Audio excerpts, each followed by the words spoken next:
오늘 저는 호세아 말씀 탐구 생활을 맡은 장동영 목사입니다. 우리가 매일 성경으로 당분간 말씀을 나누게 묵상하게 될 우리 호세아서는 12소 예언서를 시작하는 첫 번째 책입니다. 한 석사학자는 호세아서를 현실 위에 태산처럼 우뚝 솟아있는 거대한 실체는 바로 하나님의 사랑이라고 말을 하기도 하는데요. 이건 호세아서의 구성 방식에 아주 잘 나타납니다. 호세아서는 예언자 호세아와 고멜의 결혼과 파국, 그리고 재결합이라는 결혼 은유로 구성된 하나의 예언 드라마로서 호세아서의 전체 성격을 이끌고 있습니다. 무엇보다 남편, 애인, 그리고 아내의 이 삼각관계를 묘사한 은유적인 이 구성은 정치와 사회적이고 경제적이고 또 종교적이고 또 기득권 모든 세력들을 향해 하나님의 심판 의지를 아주 날카롭게 비판하면서 바알을 숭배하는 백성들의 내면과 그리고 바알 제의의 비판에 초점을 두고 있는 성경입니다. 이 점에서 호세아는 역설적으로 왜 백성들이 여호와를 버리고 그리고 바알 제의에 탐닉하는지 낱낱이 그 민낯을 드러내고 고발하고 있습니다. 이에 대한 예언자의 심판 선언은 사적 이익을 탐하는 정치, 사회, 그리고 종교 지도층의 밀착된 욕망의 연결망과 그리고 이스라엘의 왕정을 비판하는 것들로 가득한 모습을 우리는 이제 계속 보게 될 것입니다. 그가 전한 메시지의 핵심은 사랑이었는데요. 조금 더 자세히 말씀드리면 이스라엘이 남편이었던 하나님을 버리고 바알을 선택한 그 음행에 대한 심판과 그럼에도 불구하고 다시 구원을 작정한 하나님의 사랑입니다. 그리고 마침내 하나님은 이 백성들을 위해서 하늘과 땅이 서로 응답하는 온 우주적인 은총을 약속하십니다. 그런 점에서 호세아는 가나안의 풍요 종교에 유혹되어 하나님을 떠난 이스라엘의 실패를 다시금 되풀이하지 않도록 신의 자리를 차지한 자본과 그리고 정치, 사회, 종교 권력의 그 합작과 또 힘을 숭배하는 이름뿐인 그리스도인들에게 거짓된 자본 권력의 신으로부터 돌아서기를 촉구하고 해방을 안내하고 있는 하나의 성경책입니다. 호세아는 모세의 후계자 여호수아와 같은 뜻을 가지고 있습니다. 그의 이름은 여호와는 구원하신다 또는 여호와여 구원하소서라는 말의 단축형으로 알려져 있습니다. 성경을 보면 호세아는 부엘리의 아들로 소개가 되고 있는데요. 사실 그는 그렇게 소개될 뿐 언제 어디서 하나님의 부르심을 받고 예언 사역을 시작했는지 그에 대한 기록은 찾아볼 수가 없습니다. 다른 예언자들과 달리 그의 소명 이야기가 없다는 뜻이죠. 그러나 그는 여러 해석자들에 의해서 글을 굉장히 잘 쓰는 아주 명문장가라는 호평을 받아왔습니다. 왜냐하면 그는 다양한 이미지와 비유의 언어를 자유자재로 아주 사용을 하면서 시적 상상력을 아주 잘 보여주었고 풍부한 은유를 아주 탁월하게 활용을 해서 풍요 종교와 또 결탁한 그 사회를 아주 적극적으로 비판했던 사람이었기 때문이었어요. 호세아는 정치, 사회, 문화, 종교 그리고 경제 전반에 아주 박식했습니다. 그의 논쟁적인 언어와 또 파수꾼으로서 외치는 목소리 그리고 바알 숭배에 대한 역사적인 언급들에서 그의 이런 면모가 아주 잘 나타나고 있습니다. 그는 북이스라엘 출신이었지만 남유다 이 다윗 왕조의 정통성에 대해서 굉장히도 잘 알고 있었고 모세오경과 이스라엘 역사 전반에 대한 아주 그런 지식이 호세아 곳곳에서도 잘 나타나고 있습니다. 이러한 지식을 바탕으로 그는 북이스라엘의 종교적 중심지였던 베델과 길갈 그리고 수도 사마리아에서 분명 설교했을 것이고 북이스라엘의 최후를 경고하는 일에 부름을 받기는 했지만 남유다만이라도 정말 노예처럼 그렇게 타국으로 끌려가는 일이 없기를 간절히 바랬었죠. 하지만 그도 역시 그 종말을 경고하고 있습니다. 이처럼 호세아는 여호와 하나님과 그의 백성 사이의 언약 파괴와 임박한 심판을 예고하곤 했지만 동시에 회복의 이상성을 생생한 이미지로 전하는 아주 사랑의 예언자였습니다. 그는 기원전 8세기 아수르 세력이 부상하기 시작하면서 북이스라엘의 위협이 지속되는 시점 활동했던 예언자였습니다. 호세아는 북이스라엘의 마지막 예언자 중 한 사람으로서 부와 번영을 노래하던 이 시대에 부름을 받았습니다. 호세아는 이스라엘 왕 요아스의 아들 여로보암 2세 왕이 재위하던 그 시대에 활동을 했었는데요. 1장 1절을 보면은 조금 이상한 구절이 나오긴 합니다. 여로보암에 상응하는 동시대 유다 왕들을 우시야, 요담, 그리고 아하스와 히스기야로 소개를 하고 있는데 사실 이 왕들의 연대기가 서로 일치하지 않고 어긋나기 때문이에요. 여로보암과 얼추 겹치는 유다 왕은 우시야뿐이니 나머지 왕들은 역사적으로 같은 시대가 아니라는 겁니다. 그 이유는 아직까지 잘 알려져 있지는 않은데요. 어찌되었든 중요하고 확실한 그 한 가지는 요아스의 아들 여로보암 2세가 통치하던 그 시대의 북이스라엘 사회는 다윗과 그리고 솔로몬의 그 황금 시대에 견줄 만큼 아주 번영을 누렸다는 겁니다. 상업과 무역이 아주 활발했고요. 그리고 사마리아 정치가들과 상인 부유층의 출현과 토지 축적을 근간으로 대토지 소유와 그리고 포도주나 올리브 등 작물에 아주 집중한 풍족한 그러한 시기였습니다. 그러나 한편으로는 농민의 빈곤과 채무제도의 그러한 노예 제도도 아주 흔하게 나타났는데요. 이때 부자들은 부를 과시하기 시작하면서 탐욕과 방종과 또 불의와 사치를 일삼고 상류층 중심으로 경도된 사회 경제 구조는 가난한 자들을 그렇게 압제하는 사회적 갈등이 아주 고조되는 그러한 시대였습니다. 종교적으로는 너나 할 것 없이 풍요의 종교 바알 숭배에 아주 흠뻑 취해 있었습니다. 이것은 도덕적으로 아주 무감각하고 옳지 못한 행위로 이어졌고 끝내는 이스라엘 백성들을 하나님의 공의에서 멀어지게 했습니다. 이러한 사회 전반의 분위기 때문에 호세아는 당시 북이스라엘의 죄악을 폭로하고 그리고 또 고발하면서 하나님에 대한 지식의 중요성을 강조했었죠. 그리고 말씀에서처럼 하나님 역시 나는 인애를 원하고 제사를 원하지 아니하며 번제보다 하나님을 아는 것을 원한다고 말씀하셨죠. 모세의 가르침을 전수하는 이 제사장 집단을 호세아의 신랄한 풍자에서 보듯 하나님에 대한 무지는 사회적 폭력과 사기와 같은 죄악들을 부채질하기 시작했습니다. 호세아 시대는 기득권자들의 횡포로 인해 종교적, 사회적 위기를 초래했고 그리고 이스라엘의 경제적이고 문화적인 이 명성은 퇴색되어서 끝내는 국가적인 파국으로 치닫게 됩니다. 아까 말씀드렸던 1장 1절에 나타난 이 유다 왕들의 통치 기간 동안 이스라엘 왕정은 피바람이 몰아쳤던 그러한 시간이었습니다. 당시 이스라엘은 아시리아와 또 아람 사이에서 누구와 동맹 관계를 유지할지 갈등을 하고 있었던 그러한 상황이고 그 사이에 이스라엘에서는 4명의 왕이 암살을 당하기 시작하죠. 호세아는 당시 이러한 예후 왕조의 멸망을 예언했습니다. 예후 왕조는 아주 강하고 부유한 나라로 세워지기는 했으나 여로보암의 40년 통치를 이어받은 그의 아들 스가랴는 살룸에 의해서 살해당하고 또 살룸은 므나헴에 의해서 살해되고 므나헴의 아들 브가히야 또한 베가에 의해 살해를 당하게 됩니다.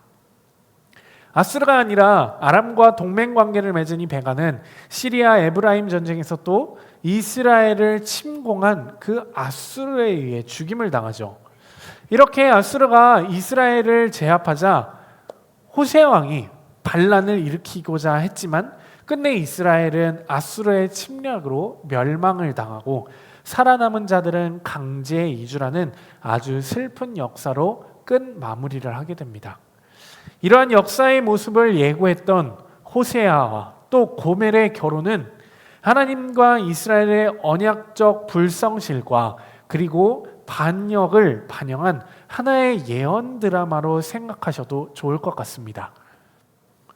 음녀 이스라엘에 대한 주제는 결혼과 음행 그리고 적극 구성에서 아주 잘 드러나게 됩니다. 호세아와 고멜의 결혼은 하나님의 명령에 의한 것이었지만 예언 이야기로서 이스라엘 죄에 대한 사회 종교적 불의를 고발하는 하나의 상징적인 행동이었어요. 구약 본문에서는 하나님은 특정 예언자들에게 뭔가 극적인 행동을 하도록 명령을 하는 경우가 종종 있게 되는데요. 그 대표적인 예가 이사야나 아니면 예레미야나 아니면 에스겔 등등 예루살렘의 멸망 직전에 하나님의 뜻을 잘 전달하기 위한 상징적인 행위이자 그리고 아주 긴박한 메시지였죠. 마찬가지로 하나님과 이스라엘과의 이 언약 관계를 상징적으로 보여준 호세아와 고멜의 결혼과 음행의 모습은 당시 바알을 애인으로 삼았었던 이스라엘을 풍자한 하나의 이야기였습니다. 하나님과 이스라엘 사이의 언약 관계는 풍요 종교로 대체되거나 뒤섞였고 또 하나님을 향한 충성과 탐욕과 정욕에 의해 추동되는 자기 만족적인 그러한 삶에 의해 완전히 무너진 상태였습니다. 이걸 뒷받침하는 삶의 방식이 바로 열방의 길을 따라 걷는다는 것이었는데 곧 경제적 이득에 대한 음란한 정정에 아주 사로잡힌 그러한 삶의 모습이었습니다. 그런데 역설적으로 그들은 매우 종교적이었습니다. 그들의 죄를 용서받고 또 신을 달래기 위해서 그들이 제단을 만들었지만 오히려 그 제단이 범죄의 도구가 되었으니 말이죠. 그들이 여호와를 인정했다고 하지만 하나님에 대한 지식이 없는 것은 아주 큰 문제였습니다. 하나님은 그들의 무지와 함께한 희생 제사를 거부하셨고 아까 말씀드렸듯이 번제보다 하나님을 아는 지식을 더욱 원하셨습니다. 그래서 남편이었던 하나님을 버리고 애인으로 일컬어지는 바알들이 먹거리와 안전을 제공한다는 착각과 무지는 이스라엘의 현실을 아주 적나라하게 반영한 것이었습니다. 정리하자면 호세아서는 이스라엘을 향한 하나님의 사랑과 그리고 분노와 심판을 경고하기 위해 음란한 여인 고멜이라는 한 여성이 아주 부정당하는 방식의 묘사입니다. 그렇다고 이것을 여성에 대한 혐오로 과해석하는 것은 절대 옳지 않겠죠. 이것은 당시 이스라엘의 모습을 음란한 여인이라는 자리에 우리가 놓음으로써 이스라엘을 떠받치던 엘리트 지도층 질서에 아주 큰 충격을 주고 부패한 이스라엘의 사회를 고발하려는 아주 극단적인 하나님의 기획이었습니다. 굉장히 역설적이지만 하나님의 심판은 사랑에서 비롯됩니다. 이스라엘은 심판을 통해서 거듭나야만 했습니다. 호세아는 반역적이고 그리고 신뢰할 수 없으며 자만으로 가득한 이스라엘을 향해 음녀, 완강한 암소, 또 어리석은 비둘기, 이슬, 쭉정이 등으로 비유하면서 비판하고 책망을 했습니다. 이러한 이스라엘에 대한 하나님의 대응 방법은 심판이었습니다. 하나님은 이스라엘이 자기의 사랑을 거절했다고 보기 때문에 그들이 포로가 되고 또 토지를 황폐하게 하고 또 수치와 굴욕과 압제를 당하게 하겠다고 경고하셨죠. 호세아 자녀의 이름에서 보여주듯이 하나님의 심판은 뿌린 대로 거두어 심판을 피할 수 없다는 그러한 보응의 원리가 강조되었습니다. 그리고 동시에 이스라엘이 중요하게 생각한 경제적인 부강함을 아주 몰락시켰습니다. 그래서 예언자는 백성들과 함께 백성들을 향해 하나님께 의존하고 또 풍요제의를 거부하고 오직 하나님께로 돌아와서 인애와 공의를 행하고 하나님만을 바라보라고 촉구합니다. 왜냐하면 하나님의 신실하신 그 사랑과 자비 때문이죠. 그 자비는 이스라엘 조상을 이집트에서 이끌어내어 노예 신분을 해서 해방하고 자기 보물, 자기의 양자로 삼은 것에 근거하기 시작합니다. 호세아는 실제로 여러 곳에서 이스라엘의 정체성을 결정하는 출애굽 사건과 광야 모티브로 하나님의 사랑과 긍휼과 신실함을 증언하고 또 확증하고 하는데요. 따라서 하나님의 사랑과 그 긍휼함과 신실함을 새롭게 하는 것은 하나님의 심판 후에 다시 그들을 열방으로 구원하시는 일이고, 이것은 마치 제2의 출애굽과도 같을 것인 것처럼 그렇게 비유하고 있습니다. 호세아에게 심판 이후에 실행되는 구속은 언약 갱신으로 새롭게 열리는 새 시대입니다. 이것은 하나님이 이스라엘을 거룩하게 하시려고 그들을 특별한 소유, 보물로 삼아서 그들을 구별한 것에 기초하죠. 그래서 하나님은 포로의 삶을 그들이 살더라도 그들을 회복시킬 것을 분명히 약속하신 것입니다. 하나님은 화해하고 용서하고 언약의 모든 혜택을 회복시킬 준비를 하고 팔을 벌리고 계십니다. 그는 아버지이고 그리고 의사이고 또 그들의 연인으로서 사랑의 노래를 부르실 것입니다. 이전에 이스라엘은 숲과 잣나무와 또 백향목 아래서 이방신들에게 제사를 하고 그렇게 우상 숭배를 빠졌지만 그들은 더 이상 이제 힘을 발휘하지 못할 것이라 말합니다. 하나님이 그들의 바알, 곧 남편이 되어서 그 우상의 자리를 하나님이 대신할 것이기 때문이었죠. 신실한 남편이자 연인이신 여호와가 다시 사랑하실 것이라 약속하기 때문입니다. 이러한 회복은 자기 백성을 회복하고 자기 백성을 용서하고 그리고 다시 내 백성으로 풍성한 열매로 한 지도자 안에서 지파들이 하나가 되는 새로운 시대를 약속하십니다. 이 언약갱신은 창조와 구속이 하나가 되어 모든 피조물이 새롭게 조화를 누리는 것이며 비로소 하나님의 우주적 은총이 만물에 깃드는 사건이 될 것입니다. 그날에 하나님은 들짐승과 또 공중의 새들, 땅 위의 모든 피조물과 언약을 하겠다고 말씀하셨듯 자기 백성과 영원한 그러한 혼인 언약을 맺으실 것입니다. 이 언약은 큰 다른 것이 아니라 정의와 또 공의로 사랑과 긍휼함으로 맺는 언약이 될 것입니다. 이 언약으로 백성들이 아닌 자들도 내 백성이라 불리는 우주적인 구원을 약속하고 계십니다. 호세아서는 크게 결혼 내러티브와 그리고 예언 신탁을 담은 본문으로 구성되어 있습니다. 호세아와 고멜의 결혼 이야기로 오직 1, 3장에서 그 이야기를 다루고 있으며 결혼과 음행의 모습을 통해 대담한 신학적인 표현이 담겨 있습니다. 그러나 4장과 4장부터 14장까지는 전혀 다른 형태의 예언 이야기로서 예언서의 전형적인 모습을 보여주는 신탁의 부분을 보여주고 있습니다. 핵심은 하나님과 맺은 그 언약을 파기하고 다른 것들에게 매달리는 이스라엘의 불성실과 부정을 질책하고 그것을 고발하고 있는 것이며, 같은 내용을 한 번은 예언 이야기, 또 다른 한 번은 예언 신탁이라는 서로 다른 장르와 문체로 조명했습니다. 첫 부분은 호세아와 고멜의 결혼, 이혼, 그리고 재혼의 과정을 통해 하나님과 이스라엘 사이에 깨어진 그 언약을 회복하는 드라마로 바뀌어 있고, 또 고멜과 이스라엘, 호세아와 하나님이라는 역할이 바뀌는 아주 신박한 새로운 구조로 되어 있습니다. 둘째 부분과 셋째 부분은 예언 소송 양식으로 깨진 언약에 대한 기소와 판결에 그 초점을 두고 있지만, 마지막 부분은 분명히 회복의 메시지입니다.